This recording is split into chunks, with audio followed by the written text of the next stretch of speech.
Yo yo yo, c'est Balou et c'est parti pour une nouvelle vidéo. J'espère que vous avez tous passé un bon week-end et aujourd'hui on s'envole du côté de New York. Restez connectés parce qu'il y a du news qui arrive. Il y a une grosse tournée partout en France qui arrive. J'en dis pas plus. Suivez-moi sur tous les réseaux, suivez-moi sur Instagram, I am French Balou, de toute façon c'est partout pareil, Snapchat, Twitter, TikTok, Thriller, suivez-moi partout. Et c'est parti, on va parler de Pop Smoke, welcome to the party. C'est parti, turn up! Tout est neuf, tout est nueve, tout est neuf.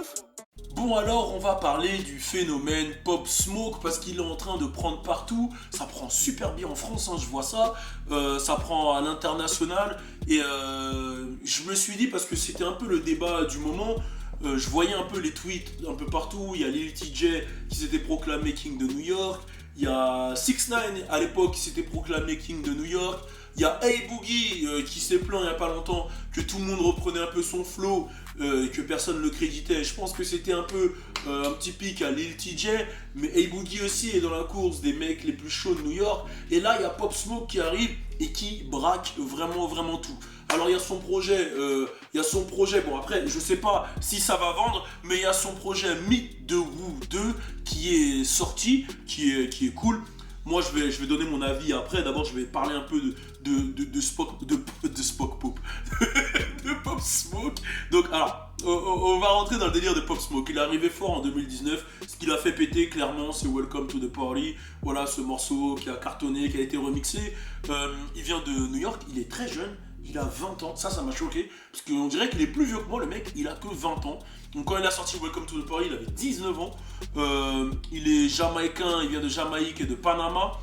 Il a une musique, comment définir sa musique? Elle est agressive, ouais, voilà j'allais le dire. Elle est agressive, il a la sonorité UK drill, la drill des UK. Bon, la drill à la base c'est Chicago, après UK ils ont eu leur délire, ils ont eu le grime, le drill, etc. Lui il a repris ces sonorités là, il bosse avec les meilleurs beatmakers de toute façon UK, notamment sur son dernier projet Welcome to the Woo 2. Il a une influence, la sonorité des beats et drill, mais il reste new-yorkais comment il pose. C'est un mix. Quand t'entends sa voix, ça peut te faire. Si t'écoutes le projet, des fois ça peut te faire penser à du 50, ça peut te faire penser à du DMX, ça peut te faire penser à pas mal de gens, mais c'est du Pop Smoke, voilà. Et je trouve ça costaud. Alors, bon, comme je l'ai dit, il a pété avec son premier projet Welcome to the Woo. Le Woo c'est lui, il explique que c'est lui, c'est son état d'esprit, c'est son délire. Pop Smoke, c'est un nom que son père il l'appelait, on l'appelait Pop. Pop, là c'est papa, Pop. Normalement au steak t'appelles Pop les Oriens, soit yo voilà Pop, tu vois, genre on les appelle comme ça, mais lui Pop Smoke c'est un peu un nom qu'il avait, qu'on lui a donné quand il était plus jeune. Ce que je trouve intéressant avec lui c'est que il est jeune mais il s'exprime super bien. J'ai vu des interviews de lui où il parle, on a essayé de le mettre dans les cordes, je pense à DJ Head, dans les mecs de LA, là, les deux qui font les interviews, ils ont essayé de le mettre un peu dans les cordes, ils ont essayé de lui dire ça te fout pas la haine que 6ix9ine il a été le king de New York alors que c'est une snitch. Il a répondu, je vais pas vous mentir, 6ix9ine il a fait son truc. Le seul problème qu'il y a eu c'est qu'il a mélangé la street et le rap, alors que lui c'est pas un mec de la street. Il aurait juste dû faire son rap et il aurait tout plié. Bon, en même temps c'est ce qui l'a fait péter la street. Je trouve que le mec il a la tête sur les épaules, il a réussi à avoir les bonnes collabs, être là aux bons endroits, c'est-à-dire que il n'y a pas que lui qui fait de la drill à New York, il y en a plein, il y a une scène. De toute façon, je vous l'ai dit, je vais faire une analyse de la scène de Détroit que je trouve très chaude et de la scène new-yorkaise. Derrière, il a eu pas mal d'apparitions. Je pense à l'apparition sur le projet Jackboy avec le morceau Gali de Travis Scott. Son projet il est costaud, hein, tu retrouves des Quavo, etc. Même si je trouve que les feats ne sont pas forcément nécessaires parce qu'il a son univers à lui solo. Mais je trouve ça intéressant. Maintenant, ce que je trouve bien aussi, c'est que j'ai l'impression que New York revient fort. On va pas se mentir qu'il y a eu l'ère Los Angeles, il y a eu l'ère Atlanta. Atlanta, on est toujours dedans. Atlanta est toujours très dominant. Et là, en ce moment, depuis 2-3 ans, il y a quand même une grosse ère New York avec les Lil TJ, avec les A-Boogie, avec les Young M.A, avec les 6ix9ine, avec les Cardi B, etc. qui revient fort. Et il y a une sonorité New York qui se perdait. Les seuls qui avaient encore un peu cette sonorité New York, allez, vas-y, French Montana, il l'avait, 50, c'est vrai que l'équipe du A$AP Mob avait une sonorité bien à eux. Est-ce que je vais dire que c'est New York? Non, puisque A$AP Ferg, il était très inspiré Atlanta, enfin c'était spécial, oui, il y avait le côté new-yorkais. Mais ce que j'aime bien dans le côté new-yorkais, c'est que ça a toujours été relié à la SAP. Quand tu penses à New York, tu penses forcément à Killer Cam, tu penses à Dipset. Dipset, c'était la SAP. Moi, je voulais les hauts Dipset, tu vois, avec les hauts en cuir à Virex, je crois, avec toutes les équipes dessus de NBA. Tu penses à Cameron qui a ramené le côté rose. Tu penses à A$AP Rocky, forcément, et la Fashion Week, et son délire en ce moment, il est babouche boy. Après, il a une manière de. Voilà, de toute façon, il a influencé A$AP Rocky avec la coupe. La coupe, c'est clairement A$AP Rocky. Bah, lui, tu le vois à la Fashion Week. Pop Smoke a fait parler de lui à la Fashion Week. Je pense à sa photo avec mon gars sûr, Kurzawa, Force à Kurzawa. Il a fait parler de lui et ça m'a surpris parce que je pensais qu'il était que niché à New York. Mais je comprends pourquoi cette sonorité elle touche Paname, parce que c'est une sonorité bresson. À Paname, on est très bresson, même la vie, elle est bresson, on est très très bresson. Et j'ai vu pas mal de gens dire vous attendez que Drake et Pop Smoke valident la drill de UK pour sucer la bite. Et c'est vrai que Drake et Pop Smoke ont vraiment donné du clout à la UK drill, mais on va pas se mentir que les UK, voilà, il y a eu Geeks, il y a eu Skepta, il y a eu du monde. Top Boy a mis beaucoup de lumière sur eux, même si ça fait longtemps qu'ils sont là. Il a safe for the black.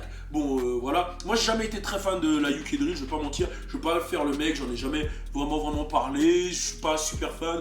Pop Smoke, j'aime bien, mais voilà, je le trouve cool, quoi. Mais sans plus, je suis pas un grand fan musicalement, c'est pas un truc qui me transcende, même s'il a une agressivité.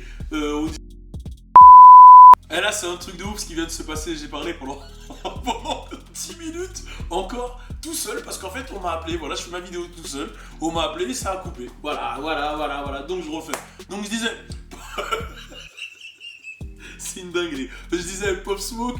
Voilà, c'est pas un mec que moi je vais écouter tous les jours. J'aime bien ses délires. C'est vrai qu'il a une agressivité, comme j'ai dit, qui est vraiment puissante. Quand il est en studio, t'as l'impression que le mec il rafale sur les gens, il vit vraiment son truc. Et quand tu regardes ses interviews, franchement, le mec a de l'énergie. Et il a vraiment le truc New York. En fait, moi, ce que je trouve qui est intéressant chez Pop Smoke, c'est qu'il a vraiment le truc New York, le truc new-yorkais. C'est-à-dire que New York, ça s'est perdu pendant longtemps, tu vois. Et lui, je trouve qu'il ramène ce truc. Bon, c'est vrai qu'il le mélange à la drill, mais il le ramène dans le comportement, tu vois. Quand tu penses à New York, tu penses à Method Man, tu penses au Wu-Tang, tu penses aux mecs un peu G qui ramènent les Timberland, qui sont dans leur délire, qui sont dans le kickage, dans l'agressivité. Tu penses à Dipset qui avait le flow, mais en même temps l'agressivité. J'oublierai jamais ce délire de concert où Freaky qui descend, il frappe les gens, Jim Jones, voilà, tu vois, moi je suis un grand fan de New York de base, et c'est vrai que New York ça s'est un peu perdu, même si on a, comme j'ai dit, des Lil TJ, on a il y a eu des 6ix9ine, il y a eu des A-Boogie, il y a eu du monde quand même à New York. Bah, je trouve que lui représente plus New York, même Cardi B. Cardi B, elle a une sonorité qui ressemble à Atlanta un peu, même si elle a fait des petits kickages style New York. Mais je trouve que lui, il a vraiment ce truc-là de New York, dans le style vestimentaire, dans l'agressivité, dans la manière de parler, même son blaze, il est très new-yorkais et tout. Je valide vraiment ce côté-là de ramener New York et d'être fier d'où il vient, et surtout, ce qui est bien, c'est qu'il ramène, je vais pas dire un nouveau style parce que la drill de UK existe depuis un moment, mais le mec prend quand même des risques à faire un sound qui n'existait pas aux États-Unis, qui n'était pas commun en tout cas pour les oreilles américaines. Donc pour ça, je valide très fort Pop Smoke. Je pense qu'il va durer. Par contre, j'ai du mal à le dire, on dirait. Je pense qu'il va durer il va durer dans le temps. Je pense que le mec a une longévité devant lui. Après, comme j'ai dit, moi je suis pas un super grand consommateur de UK drill de base. Je suivis, mais je suis pas un grand fan. Après, Pop Smoke, je peux me le prendre de temps en temps. Voilà, de temps en temps. Et no homo, quand je dis Pop Smoke, je peux me le prendre parce que je vois déjà les gens qui coupent les passages là et qui transforment les trucs. Donc voilà, c'était ma petite chronique sur l'homme qu'on appelle Pop Smoke. Je suis sûr que ce que j'avais dit tout à l'heure était mieux, mais ce n'est pas grave, on ne le saura peut-être jamais. On ne le saura jamais d'ailleurs. Donc voilà, n'hésitez pas à mettre un commentaire. D'ailleurs, je vais lancer un concept.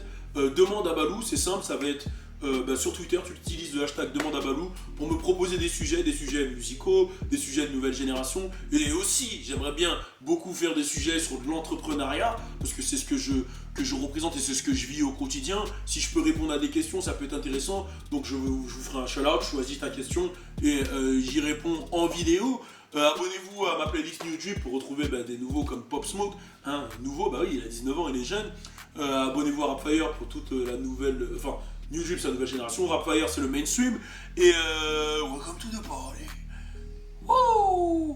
Ouba, baby. Ouba, j'ai mélangé deux sons. Bref, en ensemble, c'était ma petite vidéo sur Pop Smoke. Je pense qu'il y en aura plein d'autres parce que Pop Smoke va faire parler de lui. Il va rester dans le temps, je vous le dis. On est ensemble. Turn up! Tout est nuébé. Nouveau concept, nouveau concert sur le CV. Tout est neuf.